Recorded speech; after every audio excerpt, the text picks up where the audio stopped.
Hello students, now we start with the actual session of our chemistry and we'll start with the definition of chemistry.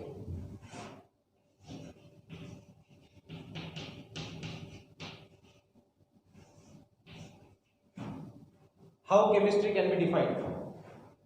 Chemistry is a branch of science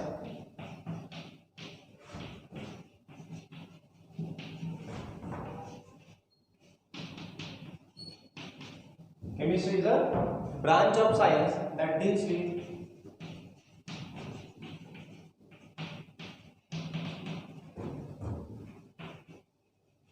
transformation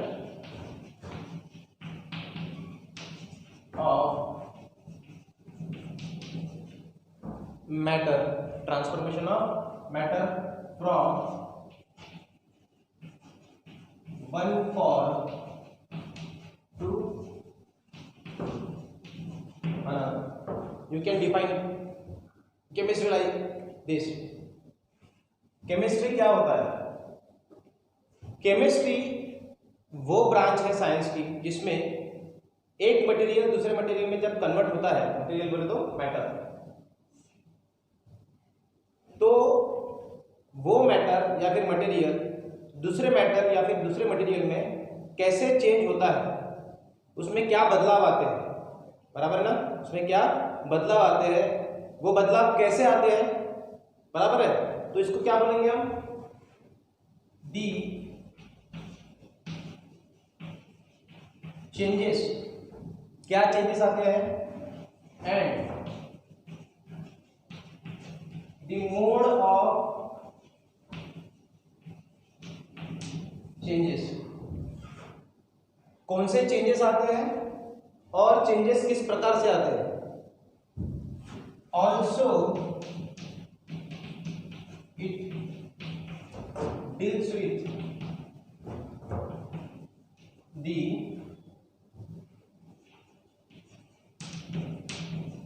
conditions and also it deals with the conditions and nature of conditions to be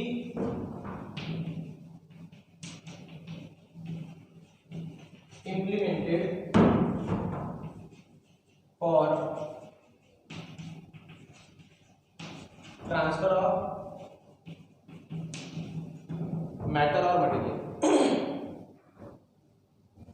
अब देखिए chemistry में क्या होता है. Chemistry science की वो branch है जिसमें एक मैटर दूसरे मैटर में कन्वर्ट होते हुए दिखते हैं, बराबर है? हम बोलेंगे, एक एग्जांपल लेंगे हम. What we breathe is oxygen, what we exhale is carbon dioxide. कभी अपने जहन में आता है क्या 9th या फिर 10th तक कि अगर हम ऑक्सीजन लेते हैं तो वापस देते वक्त कार्बन डाइऑक्साइड कैसे आता है करके?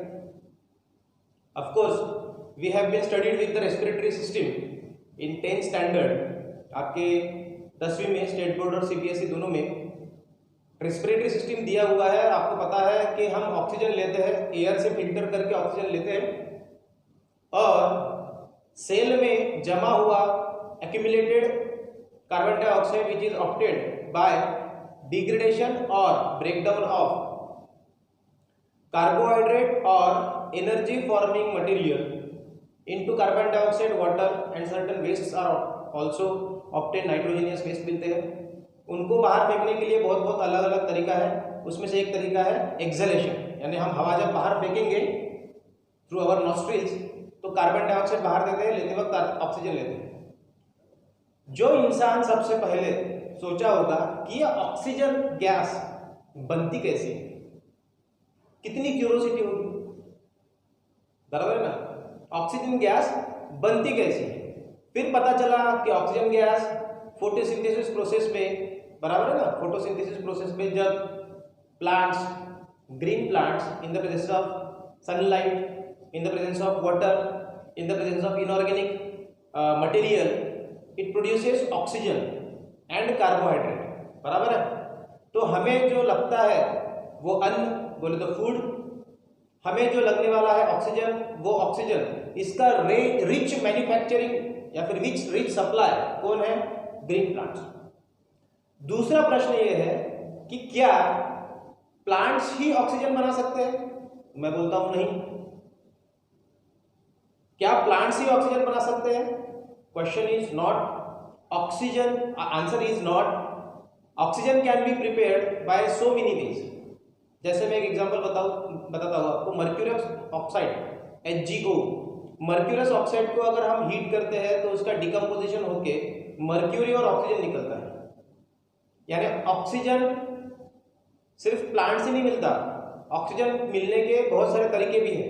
जैसे मैं एक एग्जांपल बताता हूं, हाइड्रोजन परऑक्साइड। हाइड्रोजन परऑक्साइड को मैंगनीज डाइऑक्साइड के प्रेजेंस में अगर आप हीट करेंगे तो hydrogen peroxide splits into oxygen plus water. 3 तरीके तो यहाँ भी हो गए, और बहुत सारे तरीके हैं। ओजोन स्प्लिट होके ऑक्सीजन, नेसेंट ऑक्सीजन और O2 में कन्वर्ट होता है। 4 तरीके हो गए। So there are so many ways by which we can produce oxygen. तो ये सभी तरीके, खाली एक ही तरीका है कि ऑक्सीजन प्रोड्यूस करने का? नहीं।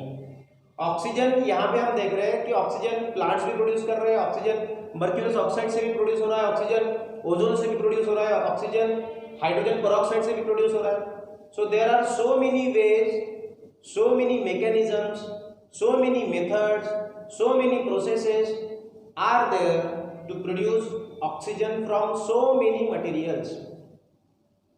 तो अगर हमें उस साइंस के बारे में ढूंढना है, यानी साइंस के बारे में स्टडी करना है, the branch of science that deals with the transformation. Transformation का मतलब क्या निकल रहा है बेटा? एक चीज दूसरे चीज में कन्वर्ट होना। दूध का रबड़ी में कन्वर्ट होना, जिसे हम बासुंदी बोलते हैं। बासुंदी थोड़ी ज्यादा गाढ़ी होती है, रबड़ी थोड़ी पतली होती है, मगर फिर भी बोल देंगे, ठीक है? तो दूध का रबड़ी या फिर बासुंदी में कन्वर्ट होना, दूध का दही में कन्वर्ट होना, दूध का पनीर में कन्वर्ट होना, बराबर है ना? तो क्या हो रहा है? मटेरियल एक है। शुरू में जो लिया हुआ मटेरियल था वो एक था, पर शुरू के मटेरियल से हमने अलग अलग, जैसे यहाँ पे हमने पनीर बनाया, रबड़ी बनाई, दही बनाया, और बहुत सारी चीजें हम निकाल सकते हैं। घी भी बना सकते हैं हम दूध से। From initial start milk we can prepare ghee also.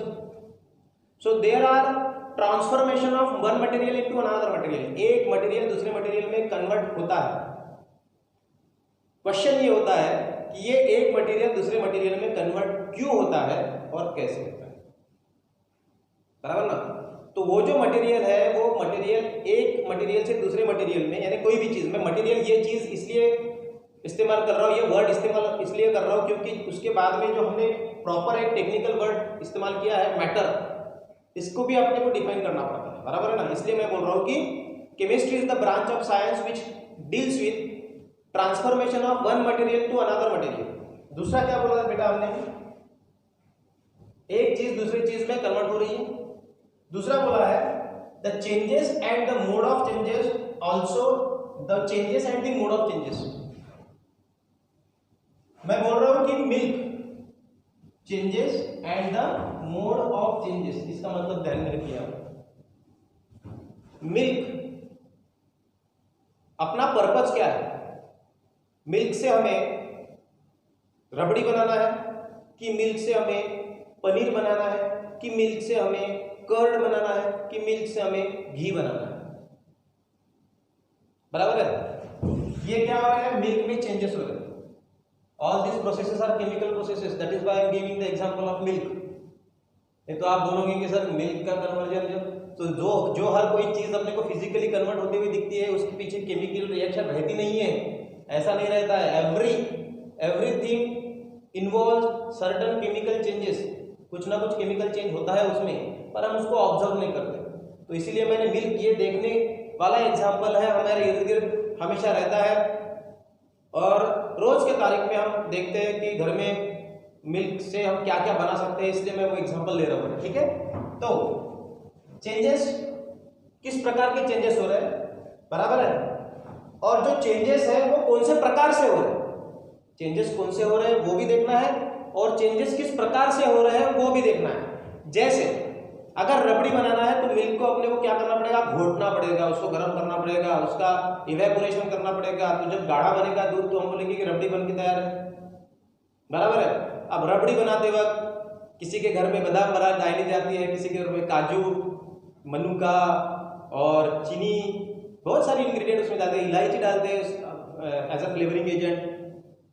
क्या आपने कभी मिल्क को कन्वर्ट करते वक्त कर्ड में किसी ने इलायची डालते वक्त, किसी ने काजू डालते वक्त, मनुका डालते वक्त देखा है क्या?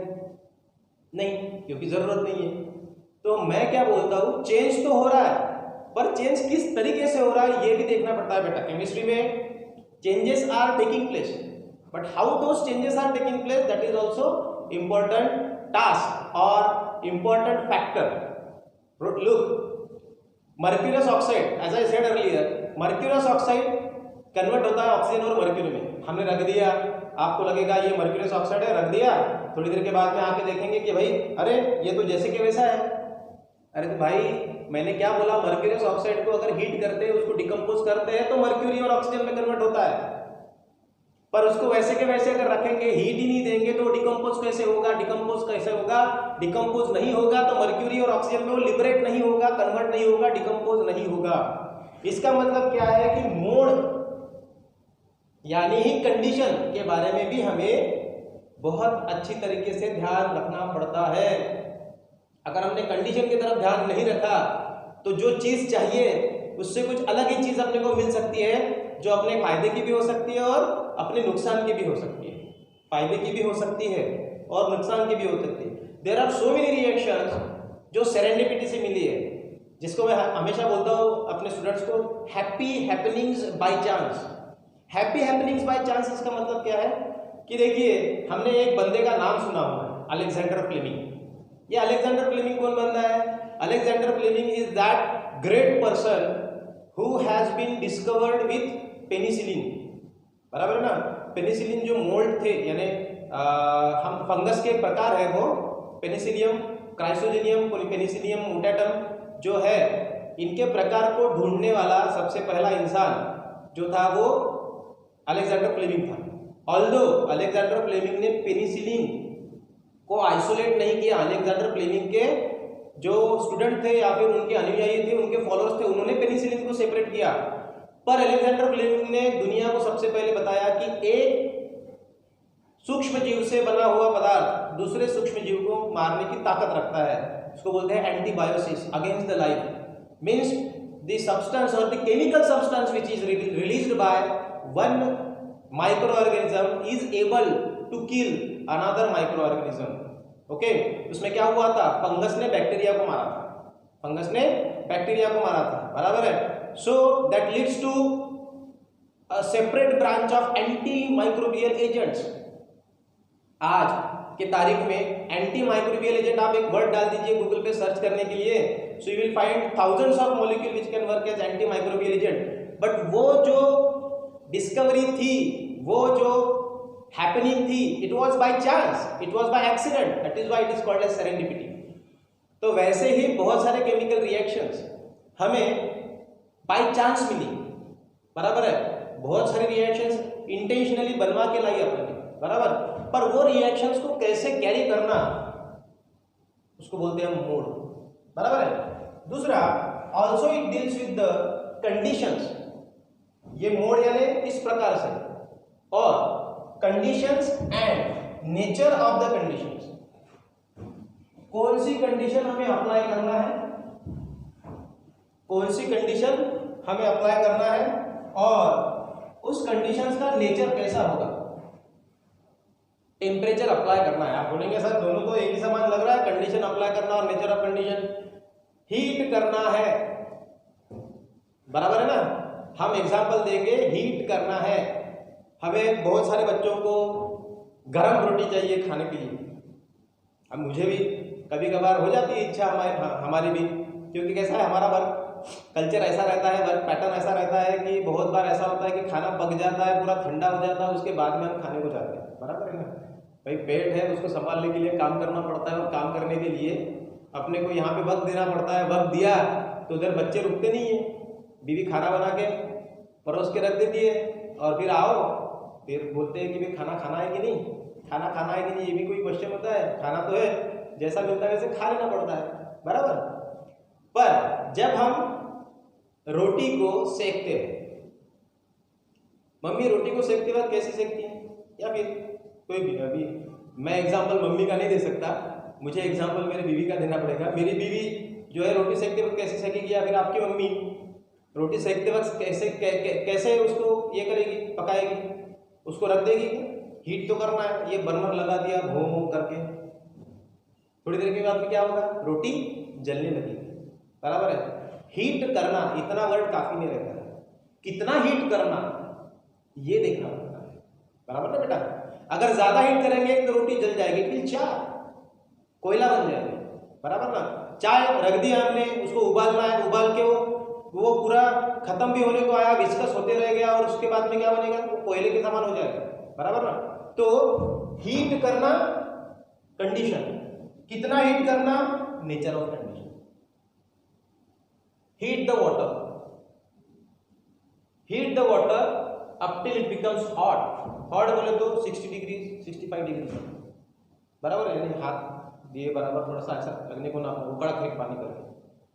Heat the water up to boiling point, heat the water up to boiling point, ये कंडीशन डाले बराबर, ये नेचर ऑफ कंडीशन हो गया। ये नेचर ऑफ कंडीशन डाले बराबर, you can not boil water up to 90 degree also, you will have to make the arrangement that's so that the water should boil. Means क्या है, अपने को बर्नर को इतना हीट करना पड़ेगा, बर्नर का सप्लाई, गैस का सप्लाई उस वक्त पे लेके जाना पड़ेगा कि जहां पे 100 डिग्री सेल्सियस बन जाएगा। That will be the nature of condition. Okay, to be implemented, लगाना, यहाँ इम्प्लीमेंट करना है, लगाना। फॉर ट्रांसफर ऑफ मैटर, फिर से ये वर्ड आ गया मैटर, एक चीज को दूसरे चीज में कन्वर्ट करने के लिए कौन से एफर्ट लेना चाहिए, एफर्ट्स किस तरीके से लेना चाहिए, यानी मोड क्या होगा, कंडीशन क्या होगा, नेचर ऑफ कंडीशन क्या होगा, इन सभी बातों का जो हम एक निचोड़ निकालेंगे, that is the branch of science means chemistry. I hope you are getting the things. Chemistry वो ब्रांच है साइंस की जिसमें एक चीज दूसरे चीज में कन्वर्ट कैसी होती है, उसको कन्वर्ट करने के लिए क्या क्या फैक्टर अप्लीकेबल होते हैं, वो फैक्टर हम किस हद तक अप्लाई कर सकते हैं, कैसे अप्लाई कर सकते हैं, और वो अप्लाई करने के बाद में एक चीज दूसरी चीज में कन्वर्ट होते वक्त कैसी होती है, ये सभी चीजों का अभ्यास करना, उस पूरी चीज की स्टडी करना, इसका मतलब होता है chemistry. Okay, so chemistry, chemical mystery, chemical mystery means the you can say factors, और हम बोलते हैं ना कि उसमें क्या ऐसी चीज है जिसके वजह से एक मैटर दूसरे मैटर में कन्वर्ट हो रहा है, उसे बोलेंगे हम केमिस्ट्री। ओके, अब ये सब करते वक्त हमें ये भी तो क्वेश्चन आता है कि क्या केमिस्ट्री की एक ही ब्रांच है? मैं बोलूंगा नहीं, केमिस्ट्री की ढेरों ब्रांचेस है, केमिस्ट्री की ढेरों ब्रांचेस है। मैंने आजकल तो हम ऐसा बोलेंगे कि केमिस्ट्री की देयर आर 20 to 25 सब ब्रांचेस आर देयर। हर एक केमिस्ट्री में स्पेशलाइजेशन होते गया, बराबर है ना। पहले के जमाने में एक एग्जांपल देता हूं मैं आपको। पहले के जमाने में हम जब जाते थे, यानी मैं जब छोटा था, मैं छोटा भी था, तो जब हम छोटे थे बुखार वगैरह आते थे, अब ये ऐसा तो नहीं था, उस वक्त में थे बीमारी मगर इतना पैनिकनेस नहीं था पहले। तो जब हम बीमार होते थे तो हम दवाखाने में जाते थे, हमारे डॉक्टर थे, डॉक्टर बर्वे करके, तो डॉक्टर बर्वे के यहाँ पे जाते थे हम। तो कैसा होता था कि हमको दवा दी जाती थी वो बॉटल में ऐसे काट के, उसको मराठी में मात्रा बोलते हैं, मात्रा, वो सॉल्यूशन देते थे, उसको सस्पेंशन था, एक्चुअली सस्पेंशन था, सॉल्यूशन नहीं था, उसको शेक करके पैरासीटामॉल। अभी मैं फार्मेसी में बिलोंग करता हूँ तो इसलिए वो चीज़ें पता चली कि पैरासीटामॉल का सस्पेंशन देते थे वो करके, बराबर है। बुखार जब आता था तो हम उन्हीं डॉक्टर के पास में जाते थे, कुछ भी हुआ तो सबसे पहले हम वहीं पे जाते थे। आज अपने को गला दुख गया तो अपन ईएनटी वाले के पास में जाते हैं, बराबर है ना, ईयर नोज और थ्रोट वाले के पास में, बराबर। अगर पैर को लग गया, कहीं पे इंजुरी हो गई अच्छे से पैर को, तो हम सर्जन के पास में जाते हैं, एमएस, मास्टर इन सर्जरी। हमें पैर को लग गया, हड्डी वगैरह दुख रही है, सूजन आ गई है, टूट टूट रही है ऐसा नहीं देखेंगे हम। तो हम ऑस्टोपेडिशियन के पास में जाएंगे, ऑस्टियोलॉजिस्ट के पास में जाएंगे, यानी जो हड्डी का विशेषज्ञ है वैसे। तो मैं क्या बोल रहा हूँ कि आज की तारीख में हर चीज़ स्पेशलाइजेशन की चीज़ है, इसीलिए केमिस्ट्री ये अगर मदर ब्रांच लेते हैं हम तो इस मदर ब्रांच के बहुत सारे पिल्ले यानी स्पेशलाइजेशन के ब्रांचेस बाहर निकली है। तो हम मेजर कुछ ब्रांचेस के बारे में थोड़ा सा आज इंट्रोडक्शन ले लेते हैं, ठीक है। केमिस्ट्री के जो मेजर ब्रांचेस निकली उनमें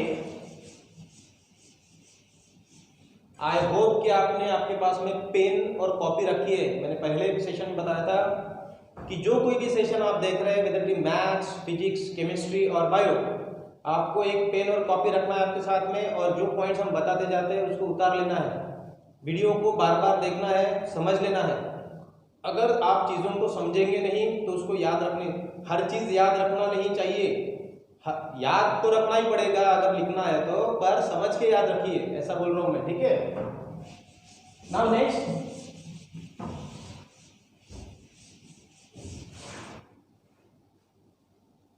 chemistry, branches of chemistry. The first prominent branch is inorganic chemistry, ठीक है। दूसरी है ऑर्गेनिक केमिस्ट्री, तीसरी लेंगे हम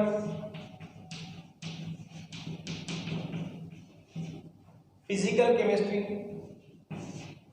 चौथी लेंगे हम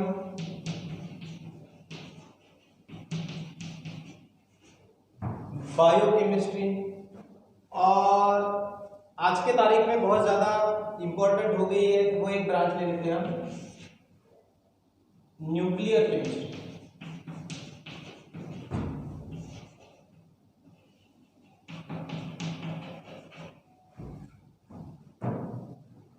अब इनऑर्गेनिक का मतलब है जो चीज ऑर्गेनिक नहीं है वो इनऑर्गेनिक है, जो चीज ऑर्गेनिक नहीं है वो इनऑर्गेनिक है। अब ऑर्गेनिक कौन सी चीज नहीं है? ऐसी चीज जो कार्बन से नहीं बनी, ऐसी चीज जो कार्बन से नहीं बनी वो इनऑर्गेनिक चीज है। मैंने ऑर्गेनिक पहले ले सकता था मैं, मगर मैं इनऑर्गेनिक इसलिए ले रहा हूं क्योंकि ऑर्गेनिक को ज्यादा इंपॉर्टेंस देते हैं हम। इनऑर्गेनिक वो चीजें हैं जिसमें कार्बन नाम का एलिमेंट मिलता नहीं, बराबर है ना। और कार्बन नाम का एलिमेंट मिलता भी है तो वो कौन से फॉर्म में मिलता है? एक तो ऑक्साइड फॉर्म में या फिर मेटल के कॉम्बिनेशन में। कार्बन का ऑक्साइड के पास साथ में, मैं जितने भी हमारे बच्चे हैं जो यहाँ पे पढ़े हुए हैं पहले से, मैंने उनको पहले ही इसका इंटीमेशन दिया था कि oxides of carbon, what I said, oxides of carbons and carbon metal carbides, metal carbide करके कंपाउंड रहता है। एग्जांपल देता हूं मैं, जैसे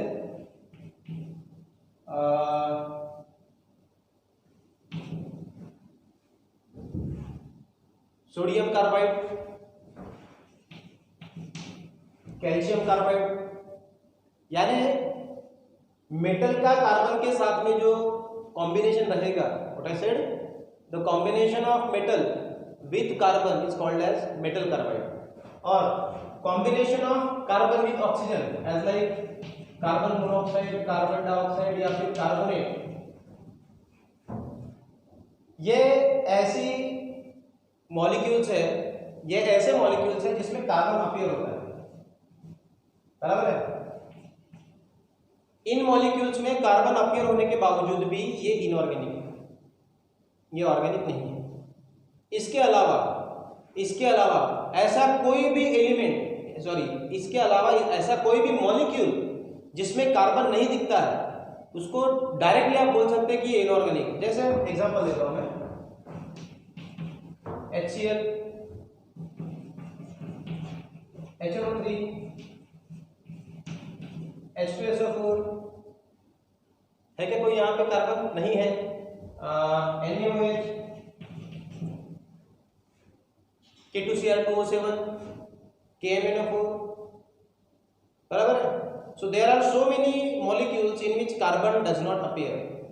All those molecules and the study of all those molecules, transfer of all those molecules, preparation of all those molecules, chemical reactions of all those molecules which does not involve carbon, and if they involve carbon and they belongs to oxides of carbon or metal carbides, they have been treated as inorganic material. वैसे सभी चीजों को हम बोलेंगे inorganic matter और material. और the branch of science और branch of chemistry that deals with these type of molecules,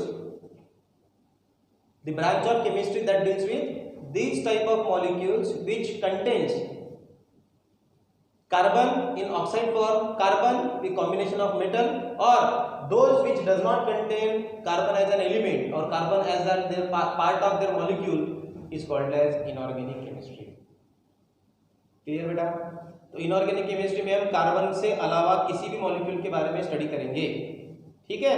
inorganic chemistry में एक वर्ड आता है मिनरल ओरिजिन. जैसे मैंने ये एसिड जो लिखे ना आपके बाद में, ये एसिड लिखे ना, hydrochloric acid, nitric acid, H2SO4. अरे है कि नहीं, समझ में आ रहा है कि नहीं? हाइड्रोजन क्लोराइड, हाइड्रोजन क्लोराइड का नॉर्मल जो नेचर रहता है वो गैसियस नेचर रहता है. अगर इसको पानी में फ्लश करेंगे अपन तो हाइड्रोक्लोरिक एसिड बन जाता है. Hydrochloric acid, nitric acid, sulphuric acid, ये जो एसिड्स है इनको मिनरल एसिड भी बोलते हैं. इनको मिनरल एसिड भी बोलते हैं. पर ये जो मिनरल सोर्स है, मिनरल सोर्स यानी क्या है? खनिज जो जमीन से मिलता है, उन सभी चीजों को मिनरल सोर्स बोलते हैं. इनमें से मिलने वाली बहुत सारी चीजें जो रहती है वो मिनरल सोर्स से बनी हुई रहती है, इसलिए उनको बोलते हैं हम क्या? The material of mineral origin. Okay. और मिनरल ओरिजिन के सभी मटेरियल को हम इनऑर्गेनिक में कन्वर्ट करेंगे. बराबर है? ये ध्यान में रखिएगा. कैसा होता है कि बहुत सारे वक्त क्वेश्चन पूछते वक्त अलग तरीके से क्वेश्चन पूछ सकते हैं, तो हमें बहुत सारे तरीकों से एक ही शब्द का अर्थ समझने को होना. जैसे हमारे देश को हम हिंदुस्तान भी बोलते हैं, भारत भी बोलते हैं, इंडिया भी बोलते हैं. बराबर है? तो ये तीनों चीजों का अर्थ एक ही होता है, यानी हमारा देश, हमारा नेशन, है ना. तो वैसे ही अगर कोई चीज को हम दो चार तरीकों से बुलाते हैं तो उसका मतलब क्या निकलता है, ये भी अपने को ध्यान में रहने को होना. ठीक है. अब इसके बाद में जो आ रही है केमिस्ट्री, बहुत ज्यादा इंपॉर्टेंट है आपके स्टडी पॉइंट ऑफ व्यू, और वैसे भी बहुत ज्यादा इंपॉर्टेंट इसलिए है क्योंकि हमारे इर्द गिर्द हमारी बॉडी इन्हीं मॉलिक्यूल से बनी हुई है. सो organic, the branch of science that deals with study of carbon compounds, study of carbon compounds. अब क्या होता है स्टडी ऑफ कार्बन कंपाउंड में? एक्सेप्ट ऑक्साइड्स ऑफ कार्बन और मेटल कार्बाइड्स, यानी मेटल के साथ में कार्बन का कॉम्बिनेशन, ऑक्सीजन के साथ में कार्बन का कॉम्बिनेशन, ये ऑर्गेनिक केमिस्ट्री में नहीं आएगा, या फिर उसको हम ऑर्गेनिक मॉलिक्यूल नहीं बोलेंगे. अब ये इतना इंपॉर्टेंट क्यों हो गया ऑर्गेनिक केमिस्ट्री में? जैसे बोला आपको, ऑर्गेनिक केमिस्ट्री का नाम लिए बराबर कि it is very important for us. Organic chemistry का इंपॉर्टेंस वहीं से पता चलता है. हमारी पूरी बॉडी ऑर्गेनिक मैटर से बनी हुई है. हमारी पूरी की पूरी बॉडी ऑर्गेनिक मटेरियल से बनी हुई है. अभी ऑर्गेनिक मटेरियल से कैसे बनी है आप देख लीजिए. हम जो रोटी खाते हैं कार्बोहाइड्रेट है, जो न्यूक्लिक एसिड है, डीएनए है, आरएनए है, ये सभी प्रोटीन से बने हैं. इन सभी में कार्बन का रिसाव रहता है या फिर कार्बन का प्रेजेंस रहता है. बराबर. तो ये जो चीजें हैं ऑर्गेनिक केमिस्ट्री में आने वाले मॉलिक्यूल्स जो है वो बहुत ज्यादा इंपॉर्टेंट होने की वजह से ऑर्गेनिक केमिस्ट्री का जब मैं टॉपिक शुरू करूंगा तो उसको थोड़ा एलॉबरेट फॉर्म में पहले इंट्रोड्यूस करके, मैं फिर ऑर्गेनिक केमिस्ट्री की डिटेल में जाएंगे हम. तो ऑर्गेनिक केमिस्ट्री आप अभी के लिए इतना ध्यान में रखिए कि study of carbon compounds is called as organic chemistry. उसके बाद में फिजिकल केमिस्ट्री, बायोकेमिस्ट्री और न्यूक्लियर केमिस्ट्री. इन तीनों का मतलब क्या निकलता है? ये कौन से सेक्टर से बिलोंग करते हैं या फिर कौन से सेक्टर में इनका इम्पोर्टेंस रहता है वगैरह वगैरह, ये हम नेक्स्ट सेशन में देंगे। अभी शुरू के कुछ सेशंस हम थोड़े शॉर्ट ले रहे हैं ताकि आपके ब्रेन और आंखों पे ज़्यादा स्ट्रेस ना आए करके। हमें ये भी ख्याल रखना पड़ता है बच्चे, नहीं तो क्या हो जाएगा कि मोबाइल शुरू है, टीचर बकबक कर रहा है और आपका कुछ ध्यान नहीं है, ऐसा नहीं होने को होना। इसलिए अपने शॉर्ट स्पैन के थोड़े से पहले के जो शुरू की वीडियोस है वो हमारे थोड़े शॉर्ट स्पैन के रहेंगे, बाद में वो बढ़ते जाएंगे अगर इसी तरीके से हमें पढ़ा रहा तो अभी तक का जो पोर्शन है उसको बार बार देखिए, मैंने जो चीज़ें बताई, जो एग्जाम्पल बताया उसको समझ लीजिए, ठीक है। तब तक के लिए नेक्स्ट सेशन के लिए okay, see you, bye bye.